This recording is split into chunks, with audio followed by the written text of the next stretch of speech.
would be very efficient, and we're doing some work with athletes now, so these are unpublished data, but while you're running, if you want to get into a nice cadence of heart rate variability, do double inhales while you're running. What this will do is that when you do the double inhale, has the effect of reopening the alveoli of the lungs. Your lungs are filled with tons of little sacs. They tend to collapse as you fatigue. And carbon dioxide builds up in the bloodstream, and that's when we start getting stressed. If you've ever been sprinting and you start getting beat and you're going as hard as you can, what you really need to do is double inhale and reinflate these sacs in the lungs and then offload a lot of carbon dioxide. So when you're at a steady cadence and you're feeling good, double inhale, exhale is a terrific way to breathe while you're in ongoing effort. By the way, any recommendations or differences in nose or mouth breathing? So nasal breathing, there's a lot of excitement now, obviously, about nasal breathing because of James Nestor's book, Breath.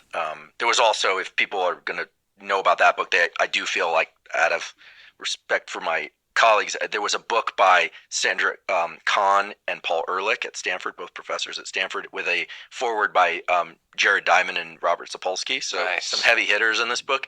And the book is called Jaws, A Hidden Epidemic. And it's all about how nasal breathing is better for us, especially kids, than being mouth breathers under most conditions. For sake of improving immunity, it turns out there's a microbiome in the nose, like all sorts of good stuff about nasal breathing preferentially.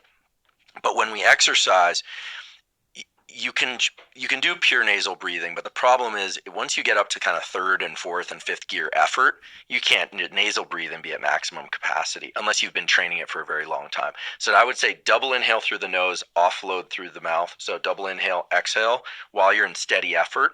And then if you really feel like you need to gas it and you're pushing, the data show that then just use whatever's there, right? Just go into kind of default mode, because bringing too much concentration to something is also going to spend epinephrine. The goal is to get into that, I don't like the word, but the flow state where you're not thinking too much, you're just in exertion.